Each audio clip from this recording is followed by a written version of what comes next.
Pedro Higuera, muy buenas noches, gracias por estar con nosotros. Muy buenas noches, Yaney, un gusto saludarle.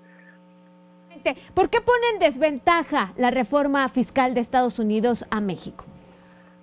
Sí, bueno, yo creo que son contextos diferentes, como bien se explicaba ahorita, la reforma en Estados Unidos pues les va a ampliar el déficit, les hace una reducción de impuestos, pero les va a ampliar el déficit. Para nuestro contexto mexicano, ¿qué implicación tiene ello?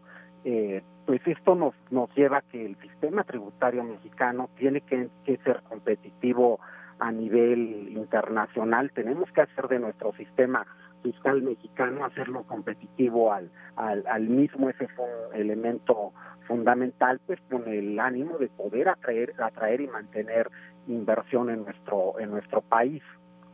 Pedro Higuera, ¿esto quiere decir que ante la reducción de impuestos en Estados Unidos, pues nuestro mercado, nuestro territorio ya no va a ser bastante atractivo para las inversiones? Sí, yo creo que hay distintas opiniones, hay varios elementos que determinan el atraer inversión en un país, pero sin lugar a dudas también el tema tributario, el sistema tributario es un elemento importante. Entonces, con cambios que se dan en Estados Unidos como la reducción en la tasa a un 21%, aunque sabemos que tienen impuestos estatales también a la utilidad, pero sin embargo también temas como la deducción inmediata que se plantea en Estados Unidos o la repatriación de capitales a empresas, todas esas medidas que se dan ahora e incluso para el 2018, como es la reducción de la tasa, nos llevan a que México tiene que replantear, hacer ajustes en su contexto tributario, y por eso es que nosotros consideramos trabajar en dos ejes.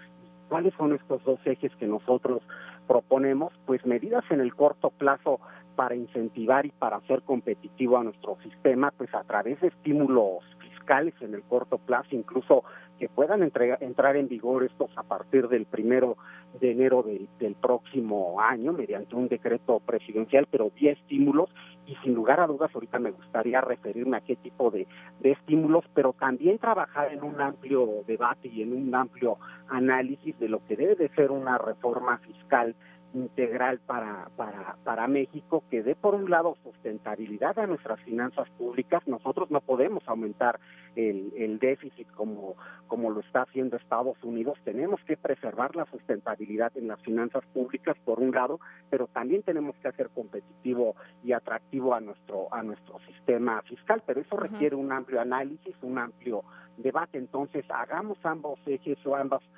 trabajos, irlos ejecutando a la par, entrar a ese debate que no se ha aterrizado, que no se ha podido dar en nuestro país. Claro. Presidente, muy buenas noches, lo saluda con gusto Lupita García Girón. ¿Tiene algo de positivo esta reforma fiscal para nuestro país? ¿Y qué hay de cierto que gana la familia de Trump con esta reforma?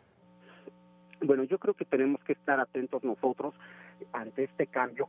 México tiene que revisar qué es lo que se debe de adecuar. Por eso nuestra insistencia en incentivos fiscales para nuestro país, para fortalecer. No solamente se trata de fortalecer la inversión, sino de promover el crecimiento económico y la generación de empleos. Por eso es que nosotros insistimos incentivos fiscales especiales como son la deducción de prestaciones laborales o la deducción plena de aportaciones a fondos de pensiones, por ejemplo, o temas de deducción inmediata que requerimos implementar.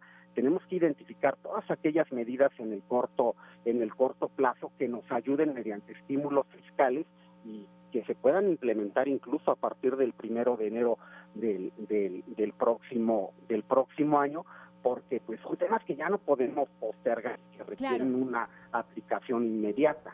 Claro, Pedro Higuera, nos come el tiempo, pero pues estas modificaciones, estos estímulos fiscales no se pueden hacer sin antes pasar por el Congreso de la Unión. ¿Estarían pidiendo un periodo extraordinario para que se aprueben estas medidas emergentes? Sí, claro. Bueno, aquí yo creo que hay que tener en cuenta lo siguiente. Existe siempre la posibilidad mediante decretos presidenciales, la implementación de los estímulos fiscales. Se pueden implementar estímulos fiscales vía decretos presidenciales, es decir, vía el Ejecutivo, y decretos como lo es la deducción plena de prestaciones laborales, la deducción plena de aportaciones a fondos de pensiones o la deducción inmediata, pues puede ser mediante un decreto del Ejecutivo. Ahora, en cuanto al análisis para una reforma fiscal de mayor alcance, que nosotros creemos tiene que ser también discutida para el caso de México, hacer un amplio análisis y un amplio debate, yo creo que es un tema que tenemos que empezar a trabajar en ello, en hacer un amplio debate y análisis de todas las propuestas del sector empresarial, de los sectores, de las organizaciones profesionales, y hacer un análisis de la misma y entrar al debate de las mismas para hacer una reforma de mayor alcance. Pero claro, eso lleva su tiempo. Pero en tanto se hace ese trabajo, se desarrolla ese trabajo, sin lugar a dudas que la vía rápida para poder reaccionar ante estas medidas que ahora se dan para el 2018, pues es mediante la implementación de un decreto por parte del Ejecutivo. Pues esperemos que los escuche el presidente Enrique Peña Nieto, y le vamos a dar seguimiento a este tema. Pedro Higuera, muchísimas gracias por esta comunicación. Un gusto, Yaney y Lupita.